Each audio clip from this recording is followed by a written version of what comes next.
So hi, how's everyone doing? My name's Kevin.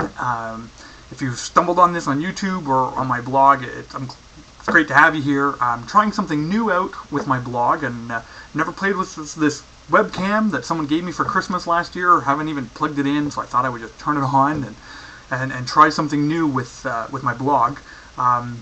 I'm the lead pastor at a church in Waterloo, Ontario, Canada called LifeSprung Christian Fellowship, and I am a big believer in as the leader grows, so the church will grow too. So I'm a big reader. I'm always reading a book. I've always got a book in my hand, and I really get a lot of encouragement and a lot of learning and a lot of insight through different ministries, different organizations, different people's lives through what they've written in their books and on their blogs and in different mediums like that. So I just thought I would give this a shot. I'm part of this year in the telecoaching with Nelson Searcy, who's the lead pastor of the Journey Church in New York City. And on his blog, he does a review once a month of different books. So I just thought I'd steal that idea, to be perfectly honest, to try this. I want to be reading more and growing more, and I just thought maybe trying this format would keep me more accountable on reviewing the books that I'm going through and processing the books that I'm going through. And if this could be a blessing to anyone else who is looking for books to read to grow their ministry and to grow themselves personally, well then, hey, that's a double win, so that's a good thing. So welcome to my home office. You can see our church doesn't have a building, so I sit in my basement half my time, and the other time I'm out in coffee shops and out in the community. So you can see all our games for family game night. You can see Barbie houses and all that stuff, and over here there's Cabbage Patch Kids and different things like that. So that's just a little bit of my world. So first book that I wanted to just quickly mention was one that I just finished reading a little while ago called 10 Stupid Things That Keep Church from Growing, from Jeff Surratt. Jeff is the executive pastor at Seacoast Church in South Carolina. And you know what? Sometimes you just find a book that's just full of common sense and things you think you know. But the reality is we get so busy sometimes in church and just going through the motions of prepping. Sunday's always coming, right? We keep saying that as pastors. But the truth is sometimes we just forget the basics, right? And, we do sometimes just fall into stupid things and stupid routines. And this was a great book to remind me personally as the lead pastor and as I'm trying to invest in my people and invest in our leaders and our volunteers and in our different aspects of ministry is just kind of stretching us beyond just assuming things are okay, right? Sometimes we as Christians, we can go, well, you know what? That was good enough for us. Our church is 6 years old and we like it and it's comfortable and if it's not perfect, that's fine because, we love each other and we're all friends and we're all family and it's great. But we forget sometimes that God sends other people, and if we're not sensitive to that, then we're surprised that they don't want to stick around, or we're surprised that they come once and never come back.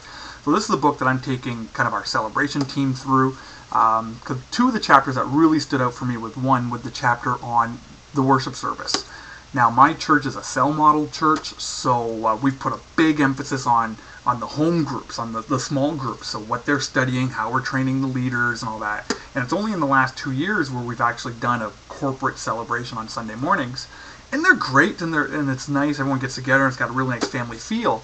But again, we can so quickly fall into that trap of thinking that it's for us, right? And we get comfortable and we can settle for second best because it's for us, right? So this chapter was a great reminder of the things that we do in our Sunday morning worship, to kind of push us and stretch us as a church to think beyond just ourselves and how our service actually impacts other people. Like if we've had 20 people show up in the last 3 months and not a single one of them ever comes back, well, that's something you got to take pretty seriously. Like, what is God telling you in that when people show up to your Sunday morning service but never come back? And the other chapter that I thought was really fantastic in here was the reminder of poor quality in your children's ministry. Now, I'm a dad. I've got 2 young kids. I have an 8-year-old and a 6-year-old, and I'm just blown away by how they're so media-driven. I mean, my 8-year-old son just came down the stairs wanting to use this laptop that I'm recording on now. So he's a big tech kid, right? And that's the world he lives in. And sometimes just that Sunday morning experience doesn't really connect with the world that he lives in. And we as leaders have got to be really sensitive to that. That, we may not be comfortable with this new world that these kids are living with. We may not understand it. We may not fully grasp it. But, you know what? It's not about us. It's about seeing our kids come to Jesus, right? And to see them having an environment where they're growing in their faith and they're being strengthened and encouraged, and a place where they can bring their friends to, right? So children's ministry or Sunday morning experience is a big reminder of that. I mean, I remember this past summer, my family and I, we were out camping, and we went to go visit a church that Sunday morning, and after the service was over, I asked my kids, how was the service? And again, my 8-year-old son was like, that was the best Sunday ever. Can we go to this church?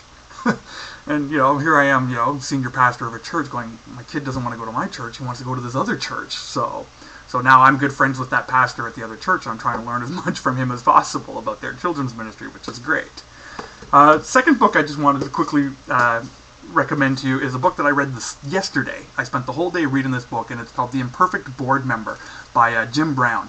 Now, Jim is a fellow Canadian. Woohoo! He's actually just up the road in Guelph, Ontario, and he's got a consulting firm that specializes in board and governance and things like that. And again, phenomenal book, just on that whole idea of the difference between a board of directors and a management team, right? And sometimes, especially in the church world, those lines can get so blurry sometimes. Like when you have an elders team, if you have an elders-run church or a board-run church, and then you have a staff, paid staff kind of, running the day-to-day. What is that line? Where does the responsibility of the board kind of become the responsibility of the staff, it becomes the responsibility of the volunteers and the other people within your organization, right? And he just laid it out so beautifully in this book that, like I said, I read the whole thing yesterday in one sitting, and basically next week's elders meeting, everyone's getting a copy of this book, and we are all going to go through this as a leadership team, because I just think we got to be so purposeful on those lines so that communication can happen in a God-honoring way, that relationships can be fostered, and people can be equipped and released to do the ministry that God's called them to do. So those are the two books, kind of big, really stood out, that I've read both of these in the last few weeks. I'm hoping this is going to be a regular thing of the blog. I'm going to try to do this every 2 or 3 weeks of some books that I'm going through to recommend them. And hey, if this disappears and I never do it again, well, hey, at least we tried something new, right? So, again, if you have a book that you want to send my way for me to read, I love reading. I love reading different kind of books and different kind of things. You can shoot me an email, visit the blog at newbiepastor.com. That's right, newbiepastor.com. And people ask me, why do I call it that? Mainly because, I have no clue what I'm doing most of the time. I'm guessing it. And I think no matter how long I'm going to be in ministry, I'm always going to be a newbie, because I firmly believe that God wants to teach me something new each and every day. And the day I start acting like I know everything is the day God's going to be done with me. So I'll always be a newbie pastor. So anyways, again, send me your book recommendations, and I'd love to hear from you. So take care, and God bless.